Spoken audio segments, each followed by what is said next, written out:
Assalamualaikum. Welcome to Zahras lifestyle. ഇന്ന് നമുക്കിവിടെ ഒരു ഈവനിങ് സ്നാക്കാണ് ഉണ്ടാക്കാനുള്ളത്. അപ്പോൾ ഇത് മറ്റൊന്നുമല്ല, നമ്മുടെ കട്ട്ലറ്റ് ആണ്. എല്ലാവരും മുതിർന്നവരും കുട്ടികളും ഒരുപോലെ ഇഷ്ടപ്പെടുന്ന ഒരു ഈവനിങ് സ്നാക്സ് ആണിത്. അപ്പോൾ ഇതിനാവശ്യമായിട്ടുള്ളത് പൊട്ടാറ്റോ. ഇവിടെ 3 വലിയ പൊട്ടാറ്റോ തന്നെ ഞാൻ എടുത്തിട്ടുണ്ട്. പുഴുങ്ങിയ പൊട്ടാറ്റോ ആണ് എടുത്തിട്ട് ഉപ്പിട്ട് പുഴുങ്ങിയ പൊട്ടാറ്റോ ആണിത്. പിന്നെ ഇതിലേക്ക് നമുക്ക് ബീഫ് എടുക്കാം, വേണമെങ്കിൽ നമുക്ക് ചിക്കൻ എടുക്കാം. അപ്പോൾ ഏതാണെങ്കിലും നല്ലപോലെ മസാലയൊക്കെ ഇട്ട് വേവിച്ച് വെച്ചതാണ് എടുക്കുന്നത് ഉത്തമം. പിന്നീട് സവാള സ്ലൈസ് ചെയ്ത് വെച്ചത്, പിന്നീട് പെപ്പർ, കുരുമുളക് ഇത് പൊടിച്ചെടുക്കണം, പൊടിച്ചിട്ടില്ല. അതുപോലെ ഇഞ്ചിയും പച്ചമുളകും ചതച്ചാണ് നമ്മൾ യൂസ് ചെയ്യേണ്ടത്. പിന്നെ ഒരു എഗ്ഗ് ഇതിൽ ഡിപ്പ് ചെയ്യാനാണ്. അത് റോൾ ചെയ്തതിന് ശേഷം ഇത് നമുക്ക് ഈ എഗ്ഗിൽ ഡിപ്പ് ചെയ്യണം. പിന്നെ നമുക്ക് റോൾ ചെയ്യാനായിട്ട് ബ്രെഡ് ക്രംസും.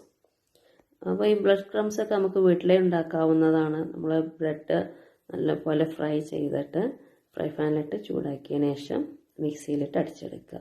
അതുകൊണ്ട് ഇവിടെ പൊട്ടാറ്റോ സ്മാഷ് ചെയ്തു, പെപ്പർ പൊടിച്ച് വെച്ചിട്ടുണ്ട്, ചിക്കൻ മിക്സ് ചെയ്തിട്ടുണ്ട്, അതുപോലെ എഗ്ഗ് ബീറ്റ് ചെയ്ത് വെച്ചിട്ടുണ്ട്, പിന്നീട് പച്ചമുളകും ഇഞ്ചിയും ചതച്ച് വെച്ചിട്ടുണ്ട്. ഇനി നമ്മൾ ചെയ്യേണ്ടത് ഇതാണ് ബ്രെഡ് ക്രംസ് ഞാൻ പറഞ്ഞില്ലേ, നമുക്കുണ്ടാക്കാവുന്നതാണ്. ഇനി ഇതെല്ലാം ഒരു ബൗളിലേക്ക് ആഡ് ചെയ്യാണ് വേണ്ടത്. ഇവിടെ എല്ലാം വെന്തതാണ്, പൊട്ടാറ്റോ വെന്തതാണ്, ചിക്കൻ വെന്തതാണ്. അപ്പോൾ അതിൽ വേവാൻ ഇനി നമുക്ക് ആവശ്യമുള്ളത് ഒന്ന് സവാളയും മറ്റൊന്ന് ചതച്ച് വെച്ചിട്ടുള്ള ഇഞ്ചിയും വെളുത്തുള്ളിയാണ് നമുക്ക് വേവാനുള്ളത്. പക്ഷെ അതിനൊന്നും കൂടുതൽ വേവൊന്നും ആവശ്യമില്ലല്ലോ, ജസ്റ്റ് നമുക്ക് ഫ്രൈ ചെയ്തെടുക്കുമ്പോഴേ അത് വെന്തിട്ടുണ്ടാവും. അപ്പോൾ ഇനി ഇതെല്ലാം ആഡ് ചെയ്തു ഒരു ബൗളിലേക്ക്. ഇനി നമ്മളിത് മിക്സ് ചെയ്യണം. അതിന് മുമ്പായിട്ട് കുറച്ച് ഉപ്പും ആവശ്യത്തിന് ഇട്ട് കൊടുക്കുക, കൂടരുത് ഉപ്പ് ഒരിക്കലും. എന്നിട്ട് അതുപോലെ റോൾ ചെയ്തതിന് ശേഷം ഇനി എഗ് ബീറ്റിൽ ഡിപ്പ് ചെയ്യുക. എഗ് ബീറ്റിൽ ഡിപ്പ് ചെയ്തതിന് ശേഷം നമുക്ക് ഈ ബ്രെഡ് ക്രംസിൽ നല്ലപോലെ റോൾ ചെയ്യണം. അപ്പോൾ ഇതിങ്ങനെ റോൾ ചെയ്തതിന് ശേഷം കൈയിൻ്റെ വെള്ളയിൽ വെച്ചിട്ട് നമ്മൾ പ്രസ് ചെയ്തതിന് ശേഷം അതിൻ്റെ സൈഡൊക്കെ ഒന്ന് ഷേപ്പാക്കി കൊടുക്കുക. നല്ല റൗണ്ട് ഷേപ്പിലേക്കുമ്പോൾ കാണാൻ തന്നെ ഒരു ഭംഗിയാണ്. ഇപ്പോൾ നമ്മൾ പുറത്തുനിന്നൊക്കെ കഴിക്കുമ്പോൾ പൊതുവേ ഇതിൽ ബ്രെഡ് ക്രംസ് കൂടിയിട്ട് കാണാം. അതുപോലെ ഇതിപ്പോൾ ചിക്കൻ കട്ട്ലറ്റ് ആണെങ്കിൽ നമുക്ക് ആ ചിക്കൻ്റെ ഒരു ടേസ്റ്റ് ഒന്നും കിട്ടണമെന്നില്ല.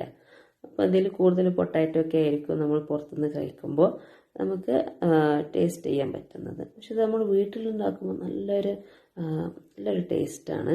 നല്ല ചിക്കൻ്റെ ഫ്ലേവറൊക്കെ നല്ല പോലെ നമുക്ക് ടേസ്റ്റ് ചെയ്യാൻ പറ്റും. അപ്പോൾ നമ്മൾ എന്ത് ചെയ്യാം, നമുക്കിത് കഴിയുന്നത് നമ്മൾ വീട്ടിൽ തന്നെ ഉണ്ടാക്കുക. അപ്പോൾ ഇതെല്ലാവർക്കും ഇഷ്ടപ്പെട്ടെങ്കിൽ ലൈക്ക് ചെയ്യുക, ഷെയർ ചെയ്യുക, സബ്സ്ക്രൈബ് ചെയ്യുക, കമൻറ്റ് ചെയ്യുക, മറക്കരുതേ. അപ്പോൾ ഇതാണ് നമ്മുടെ ഇന്നത്തെ സ്നാക്ക്. അപ്പോൾ ഇതെല്ലാവരും ഒന്ന് ട്രൈ ചെയ്ത് നോക്കുക. എത്ര സിമ്പിളാണ് ഇത് ഉണ്ടാക്കാനല്ലേ. ഇതെല്ലാം നമ്മുടെ വീട്ടിൽ അവൈലബിൾ ആയിട്ടുള്ളതുമാണ്. അപ്പോൾ അതുപോലെ ഇപ്പോൾ എല്ലാം നമ്മൾ ഉണ്ടാക്കി കഴിയാറായി. ഇനി നമുക്ക് ഇത് ഫ്രൈ ചെയ്യണം. അപ്പോൾ ഇത് എല്ലാവരും ഒന്ന് ട്രൈ ചെയ്യുക.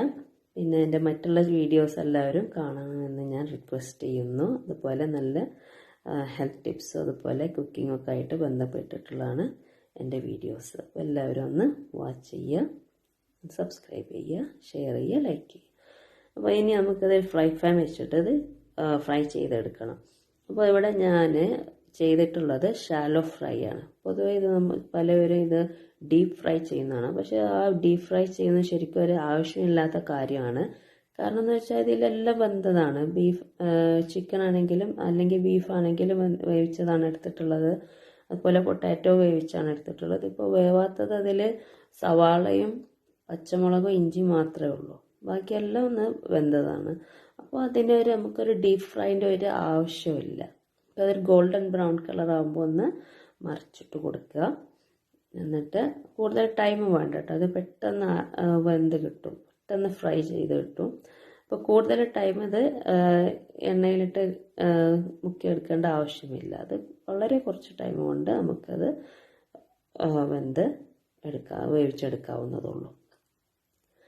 ഒരു ഗോൾഡൻ ബ്രൗൺ ആയപ്പോൾ നമ്മളത് മറിച്ചിട്ടു. അങ്ങനെ ഓരോന്ന് ഇതുപോലെ മറിച്ചിട്ടിട്ട് നമുക്ക് പ്ലേറ്റിലേക്ക് സെർവ് ചെയ്യാവുന്നതാണ്. അതുകൊണ്ട് എല്ലാം റെഡി ആയിട്ടുണ്ട്. ഇതിലുണ്ടോ ഇതിൻ്റെ പ്രത്യേകത എന്ന് വെച്ചാൽ നമ്മളിത് ഡീപ് ഫ്രൈ ചെയ്യുന്നില്ല. അതാണ് ഇതിൻ്റെ സ്പെഷ്യാലിറ്റി. പൊതുവേ കട്ട്ലറ്റ് എല്ലാവരും ഡീപ് ഫ്രൈ ചെയ്യും, പക്ഷെ അതിൻ്റെ ഒരു ആവശ്യമില്ല. നമുക്ക് ഷാലോ ഫ്രൈയുടെ മാത്രമേ ആവശ്യമുള്ളൂ. അപ്പോൾ നമ്മുടെ ഇന്നത്തെ സ്നാക്സ് ഇവിടെ റെഡി ആയിട്ടുണ്ട്. അപ്പോൾ എല്ലാവരും ഇതൊന്ന് ട്രൈ ചെയ്യുക. പിന്നീട് ഇത് കുട്ടികൾക്കൊക്കെ വളരെ ഇഷ്ടമുള്ള ഒരു സ്നാക്സാണ്. നമ്മൾ റെസ്റ്റോറൻറ്റിൽ നിന്നോ ഹോട്ടലിൽ നിന്നും കൊണ്ടുവരുന്ന പോലെയല്ല. അപ്പോൾ എല്ലാവരും ട്രൈ ചെയ്യുക. അപ്പോൾ please subscribe, like, share and comment. Thank you for watching.